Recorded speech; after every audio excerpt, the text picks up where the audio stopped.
A few months ago, I was blessed with this beautiful little thing. This is the DJI Neo. I took off the visor, the lens protector. Wait a minute, how could I not put it on correctly? This little thing is the DJI Neo, the simplest drone the company has ever released to operate. And I'm telling you, this is the drone you'll actually use. I've had experience with drones for quite some time. Those of you who follow me on YouTube have seen me posting videos with aerial footage from various trips I've taken over the years, and it's undeniable that drone footage elevates the production quality of any production you're doing. It elevates the quality. Let me say that again, this one is messed up. Aerial drone footage elevates the production values of anything you're doing, be it a vlog or anything else. Even vlogs with these drone images end up looking like Hollywood productions, because just 20 years ago, you couldn't have just any Joe dude had footage like this, right? At most, you could buy footage from a database of someone who had previously filmed with a helicopter. You needed a helicopter to do that kind of footage. Yeah, it's completely inaccessible, right? So it's really cool that we have this kind of tool today. Finding a futuristic little robot following you around is one of the most cyberpunk things you can imagine, but I'll talk about that in a bit. My other drone, my biggest drone, is this one, the DJI Mini 3 Pro. Oh, it's a pretty portable drone, right? Quite different from the first drones. Those who followed Case Night Tat around 10 years ago used DJI Phantoms to do those shots, which I think were what most inspired the vlogger to invest in this kind of equipment. And it was a huge thing. You needed a special backpack to carry it, right? Nowadays, most drones are like this, foldable and quite portable compared to what we had in the past. But the new DJI doesn't even compare. Not only is it very small and very light, you can throw it in your jacket pocket. You also don't need a controller to operate it, and that's the main thing. DJI gave me the version with a controller, but I honestly know I'll never use it. Basically, when I need something for more delicate manual control, I'll take something like this, which has a slightly more capable camera as well. It lasts longer in the air and is a bit more resistant to windy conditions. The DJI can handle windy conditions, but it's an additional risk using such a tiny drone. It's really, really small, man. The DJI doesn't need a controller because it's operated by artificial intelligence, and its autonomous modes are what you'll actually use, and you access them. Let me turn on the device here. Like all DJI devices, you turn it on by pressing the button, then pressing and holding it immediately afterward. And here it is. See this panel up here? This is brilliant. These 6 icons represent different functions the drone has. So, for example, the one selected here now, right? It's the drone function. It's that classic shot where the drone goes up, and then stops there. And one thing I liked about this is that the drones I've tried in the past, right? The Mini 3 Pro definitely doesn't do this. It returns while recording as well.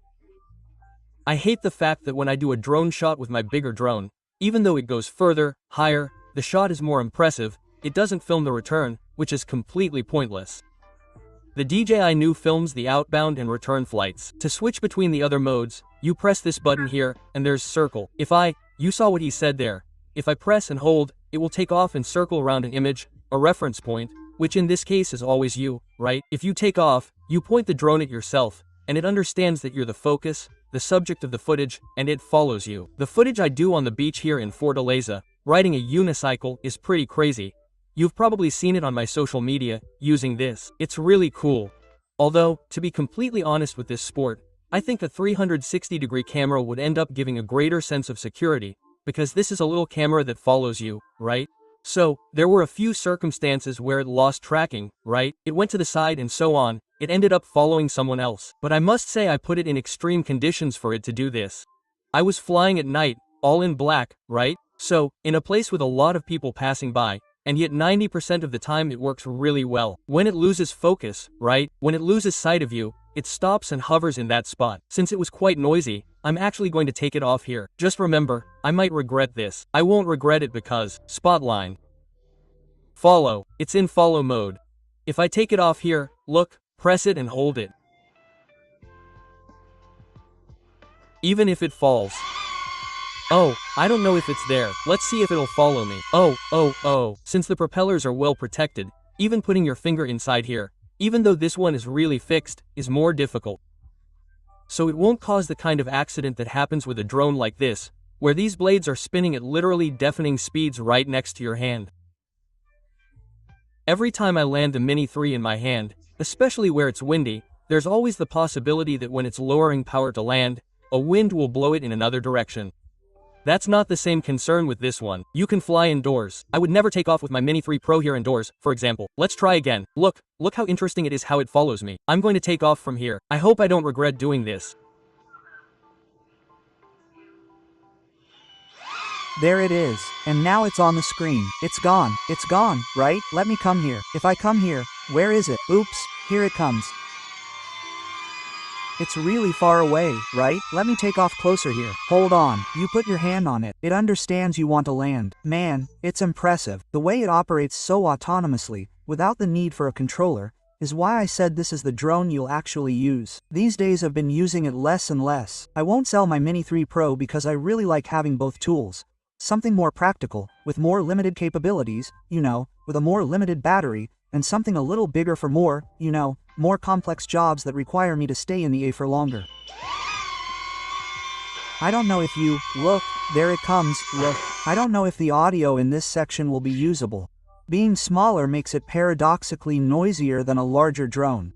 The technology needed to reduce propeller noise is a larger space, understandably. So it has a droning mode that allows it to take that shot as it flies. As I said, it can circle the target, which is actually even safer than circling the target with a drone like that. These drones, right, the Mini 2 I had and the Mini 3, they don't have object detection on the sides. So, when we're doing an orbital fly around like that, that's when you end up crashing the drone. This one doesn't have any sensors, unlike this one, right, which has sensors forward, backward, and downward, right? This one avoids obstacles entirely using artificial intelligence and is much better than I expected. When DJI introduced this and said it worked well, I said, well, the company always claims a lot of things, right? But no, it works impressively well. Even in shots where I was completely obscured by an obstacle, it turned around and kept going.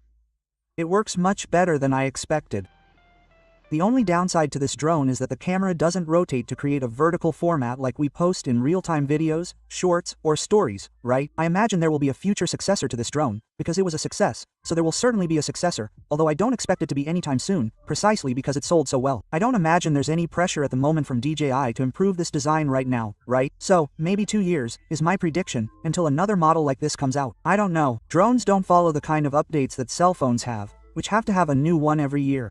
So, honestly, my semi-presumptive opinion is that you'll be able to buy this one without anything that fundamentally improves this design. DJI has had some recent leaks showing another drone with a similar design that folds here, but I suspect it won't be released anytime soon, right? It's important to remember that when companies launch a product, right, when it's about to launch, they typically already start working on the next one. So, maybe that's what we're seeing, right? Anyway, since it just launched and is very good and cheap, even for a drone. It costs $2,000, as I said. It's a really cool drone. It's a price I would buy. If I hadn't received one from DJI, I would have wanted to buy another DJI drone, because on a trip, this is more practical. It follows you, films you. It's an incredible tool for travel vlogging, which is what I like to do. What else is missing? Oh, a really cool feature that I thought I wouldn't use anymore, actually. Look, there's the follow feature that follows you as you walk. It's what I use when I'm riding in a monocle at the beach. Drone is the one that takes off and takes a shot, creating a very cinematic shot. Circle. It orbits the point of interest. Rocket. It drops the camera down and takes off, right? It does that really cool thing. Spotlight Follows the person, right? Like tripod mode, more or less, right? You stand there, it'll stay still here. And then it's cool to take a photo in a spot without you holding your phone, right? You can go a little further without asking someone to take the photo for you. You take off. Look, in the spotlight. I think it's this one. Let's go.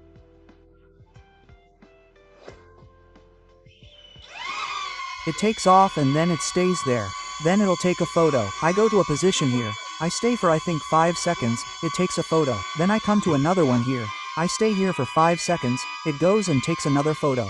I go here, I stop, wait 5 seconds, it takes a photo. So, on a trip, this is a really cool way to take several photos without a tripod, right? Without asking anyone, you can move the camera a little further away from you than your arm or even a selfie stick. Does anyone still use selfie sticks? I don't see them anymore, right? It's a practice that's gone away. That's really cool, man. Like I said, the DJI Neo, it's, in my opinion, probably DJI's most viral product. Anyone who likes creating travel content and stuff like that would benefit from having something like that in their toolkit, right? A camera. Actually, the drone, I always referred to it as a flying camera, right? This is more like a flying robot that films you, because that's what it is. When I take off from my hand and then hop on the unicycle and it follows me, man. I've never felt so much like the protagonist of a cyberpunk story than when I do that. It's really futuristic, man. Amazing. Anyway, this is the DJI. What do you think? Leave your comments below, as always. That's it, folks. I'll leave it at that and see you next time.